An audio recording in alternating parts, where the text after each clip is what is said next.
Olá, assinantes e amigos do canal Verso e Reverso, bem-vindos a mais um vídeo. Hoje é 1º de maio, eu quero falar sobre democracia e ditadura, numa homenagem a este Dia do Trabalhador.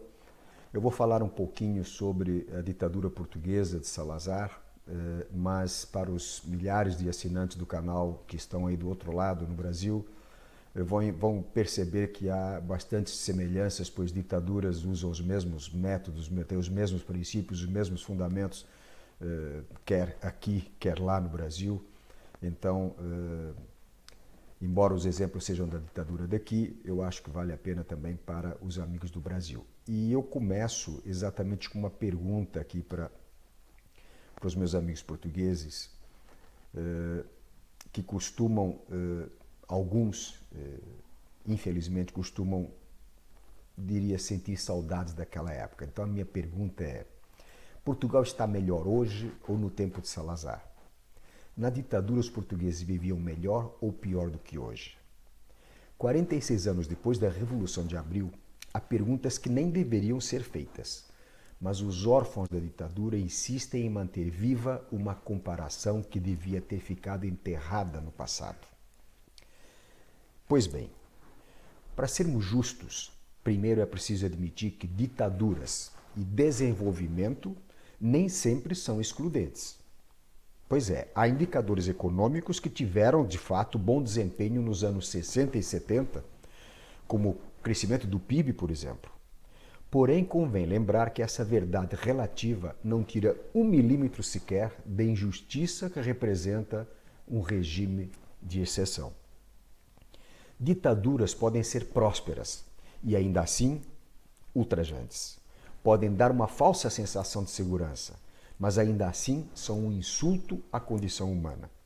Ditaduras, independentemente do quanto impulsionam a economia de um país, e às vezes o fazem, serão sempre regimes execráveis e que devemos combater. A não ser, claro, que as liberdades e os direitos individuais sejam relativos para você. Se os seus critérios de avaliação de qualidade de vida se resumem a um emprego estável e um país seguro, então estamos conversados. Mas não são os meus. E, felizmente, não são os de milhões de cidadãos mundo afora. Acho que a liberdade de pensar e de decidir como devo viver minha vida é um direito inalienável. E eu não transfiro esse direito para ninguém, muito menos para um governo, por mais honesto que ele possa parecer. Aliás, um governo verdadeiramente honesto não exige isso de seus cidadãos. Essa é que é a grande verdade. Mas vamos a algumas verdades incômodas para quem não viveu no Portugal de antes do 25 de abril de 74, ou, que é pior, quem viveu e parece sofrer de amnésia. A ditadura do Estado Novo compreende o período de 1933 a 1974, ou seja, 41 longos e tristes anos, por mais que alguns saudosistas queiram, de forma intelectualmente desonesta, amenizar as suas cores ou os seus efeitos. De nada adianta. Fatos são teimosos e sempre acabam por bater-nos à porta. A verdade é que nas décadas de 50 e 60, por exemplo, éramos um país de miseráveis, raquíticos, ignorantes e tacanhos. Não estou a ser agressivo. Agressiva era a realidade que vivíamos e os dados confirmam isso. Vamos ver alguns mimos típicos da ditadura. Por exemplo, a reunião de grupos superiores a 5 pessoas poderia ser considerada crime e era preciso ter cuidado com a PIDE, Polícia Secreta, pois a cadeia era um risco muito, mas muito real. O voto não era livre e as mulheres só podiam votar se tivessem o ensino secundário. Pois é. Por exemplo, enfermeiras, telefonistas e hospedeiras de bordo, comissárias de bordo, não podiam casar ou dependiam de autorização do governo para o fazer. Professoras também só casavam com autorização do governo. A altura das saias e até a maquiagem, pasmem, eram determinadas pelo governo. No 1º de maio, como hoje, era proibido comemorar o que quer que fosse. Festa de trabalhador, aliás, era na cadeia. Mas há curiosidades que custa acreditar. Por exemplo, o governo exigia o pagamento de uma licença, sim, de uma licença para usar isqueiro para acender cigarro. Beijar a mulher em público era um ato punível com multa. Aliás, por falar em mulheres, mulheres não podiam abrir empresas, nem assinar contratos, nem podiam ser juízas, diplomatas ou polícias. Mas há mais. Apenas 1 em cada 7 nascimentos contavam com assistência médica. A mortalidade infantil, claro, era a mais alta da Europa. Não havia saneamento básico na maioria das cidades, vilas e aldeias.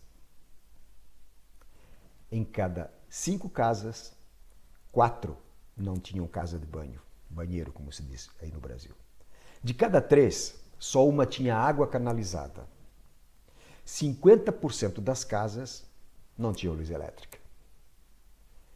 Só se comia peixe ou carne uma vez por semana e poucos bebiam leite. 40% da população era analfabeta e trabalhava apenas para poder comer. Era comum, no meio rural, que adultos e crianças consumissem álcool no pequeno almoço, no café da manhã. Era uma das fontes de calorias. Os trabalhadores rurais da região do Douro, por exemplo, alimentavam-se de aguardente e figos secos. Era o que havia. Por muito tempo, nas escolas, havia um só manual, chamado convenientemente de livro único. A polícia podia ouvir os telefonemas e abrir cartas sem precisar de autorização da justiça. Vivíamos num estado policialesco, sempre vigiados de perto, sempre com medo. Nos cinemas e teatros havia cadeiras vazias guardadas para os censores. Eram eles que determinavam o que se podia ver e ouvir. Para ocupar cargos na função pública, não havia concursos.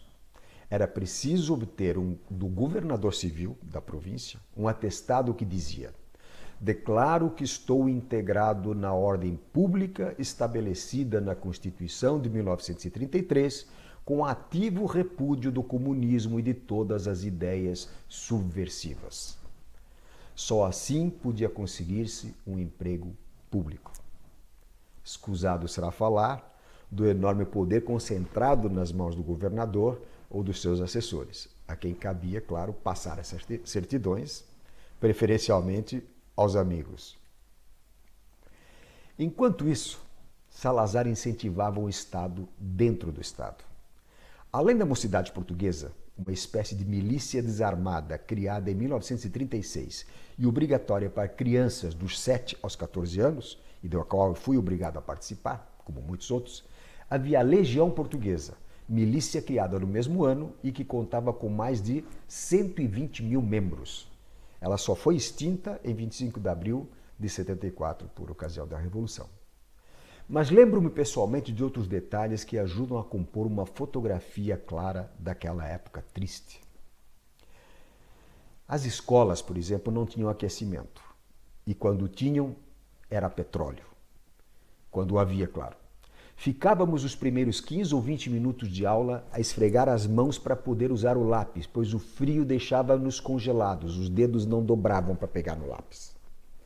Meninos e meninas ocupavam classes separadas e recreios separados, embora isso tivesse sido mudado aos poucos, mas quando eu cheguei na escola ainda era assim. Professores tinham autoridade absoluta e eram frequentes os espancamentos como forma de educação. Um belo dia, aliás, no Liceu de Chaves, tivemos um professor de história que se atirou a um aluno e rasgou-lhe a orelha com a ponta do compasso usado na lousa nas aulas de geometria. Apesar de toda a violência, ele só foi demitido muitos anos depois, com o 25 de abril. A infraestrutura era precária, como tudo era precário no interior do país, principalmente. Demoravam-se quase 4 horas para ir de Chaves ao Porto, um percurso de apenas 180 quilômetros que hoje se faz em 1h30 ou menos. Em cada esquina, em cada casa, podia haver um informante da PIDE, um bufo, cuja denúncia, verdadeira ou falsa, podia levar à prisão e até à tortura ou morte. Pessoas desapareciam apenas porque não concordavam com o governo. A maioria não eram comunistas, nem eram subversivas, apenas ousavam discordar disto ou daquilo. Por isso as conversas eram ao pé do ouvido, cifradas. Vivia-se com medo, pois as paredes, de fato, pareciam ter ouvidos. Meu avô, por exemplo, funcionário judicial do Tribunal de Chaves, teve sua transferência para Lisboa ou Porto negada por mais de 40 anos. O motivo? Vez por outra ousava discordar do governo em conversas com os colegas. Foi por isso relegado ao ostracismo e entrou num estado de depressão que só teve fim com a sua morte prematura aos 66 anos de idade. A idade que eu quase já tenho. Éramos um povo obediente, pobre, honesto e trabalhador. E era assim que Salazar gostava que fôssemos.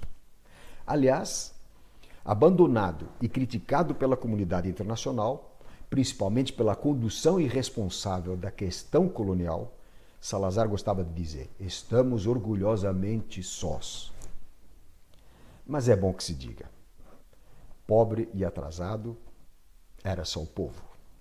Contrariando a versão dos que gostam de dizer que Salazar era pobre e honesto, que sempre foi correto na administração dos recursos públicos, há a verdade indiscutível de que aos amigos tudo era permitido. Os grandes empresários, banqueiros e industriais, ou seja, a elite, era cortejada e brindada com benefícios que perpetuavam a sua hegemonia social e política e, claro, multiplicavam seus lucros. De um ponto de vista, digamos, mais cartesiano, Salazar não era honesto, era hipócrita. Permitiu que a elite portuguesa usufruísse das benesses do Estado às custas de uma população explorada, amordaçada e abandonada à própria sorte. Onde está a honestidade? Em não assaltar os cofres públicos a uma armada e não levar dinheiro para casa? Ele nunca precisou disso. Tinha a caneta para espalhar privilégios à nata que o apoiava. Era assim que funcionava o regime. Não há nada de honesto nesse comportamento. Há maldade e egocentrismo, é o que há. O fato é que o governo e a igreja mandavam e ensinavam um só ponto de vista. Era proibido pensar diferente. Aliás, era proibido pensar. Ora, meus caros, nem vou perder tempo dizendo como são as coisas hoje em dia, pois todos conhecemos o país que temos. Com problemas, mas bem melhor do que aquele, tenho certeza absoluta. Ah, dirão alguns, mas a democracia não nos trouxe melhorias. Francamente, é claro que trouxe. Uma delas, inclusive, é o fato de eu estar aqui a gravar este vídeo, porque na época de Salazar eu poderia ser preso apenas por fazer isso. A democracia não é perfeita, todos sabemos disso, mas nem poderia ser, pois ela é feita por seres humanos para seres humanos. E como todos sabem, seres humanos são falíveis. Sabem, porém, qual é a principal diferença em relação a uma ditadura? Não. Na democracia, podemos corrigir os defeitos, avançar com novas propostas, criar alternativas. Na ditadura, não. Ou fazemos o que nos mandam, ou pagamos com silêncio ou com a vida. Mas tudo bem. Concordo que a democracia tem muitas falhas. Mas vejamos. O futebol também tem enormes defeitos, ou não tem? Já ocorreu a alguém acabar com o futebol só porque houve escândalos como o apito dourado ou, sei lá, jogos manipulados? Não que eu saiba. Mas vamos além. A justiça também tem falhas. Mas estaríamos melhor sem o sistema judicial? Algum deputado de algum partido já ousou sugerir o fechamento dos tribunais ou queimar o Código Penal em praça pública? Não. Claro que não. E por quê? Porque em democracia o que está mal aperfeiçoa-se, muda-se, corrige-se. Essa é a essência do próprio sistema. Na ditadura não se pode mudar nada. É calar e obedecer. Pois muito bem. Você me dirá que não gosta de política. E eu te direi que quem não gosta corre sempre o risco de ser governado e mandado por quem gosta. Tudo o que fazemos é política, meus caros. Cada escolha, cada decisão é um ato político, gera consequências. Assim sendo, meu conselho é para que você aprenda a gostar e exerça o seu direito de escolher quem governa o país. Só assim você poderá exigir respeito às suas escolhas, ao seu voto e, em suma, à sua vontade. Parece que ficou claro que não gosto de ouvir dizer que Portugal era melhor na ditadura. Primeiro, porque não era. Segundo, porque os órfãos da ditadura convenientemente se esquecem que houve gente que sacrificou a vida para que eles possam agora falar mal da democracia. É uma grande ironia, não é? Mas é também o mesmo que cuspir no prato que comeram. E o nome disso é ingratidão. É crime ser ingrato? Não. Mas convenhamos, também não é o tipo de gente que eu quero no meu convívio. E você? Por fim, para aqueles que acham que a liberdade de expressão não é um valor suficientemente forte ou nobre para justificar a luta pela democracia, deixo a frase lapidar atribuída ao filósofo Voltaire, mas que na verdade foi criada por uma de suas biógrafas e que diz mais ou menos o seguinte, repare. Não concordo com uma só palavra do que dizeis, mas defenderei até a morte o direito que tendes de dizê-lo. Pensem bem nisso antes de vomitar asneiras nas redes sociais contra a liberdade de expressão. Ela deve ser um valor absoluto e não pode ser relativizada. Digo mais, liberdade é como gravidez. Não existe meia gravidez, assim como não pode existir meia liberdade. Ou é, ou não é. Não há espaço para meio termo. E assim, com essa frase exemplar de amor à liberdade de expressão, eu encerro mais este vídeo com a esperança de que você possa refletir e finalmente entender que a pior das democracias ainda é melhor do que a mais branda das ditaduras. Fique bem, aproveite o feriado. Se gostou, clique aí e assine o canal. Se não gostou, recomende o canal para um inimigo. E assim ficamos todos felizes e satisfeitos, ok? Por hoje é tudo, um grande abraço e até o próximo vídeo. Você está assistindo Verso e Reverso, o canal onde eu falo o que eu quero e você concorda se quiser. Tchau.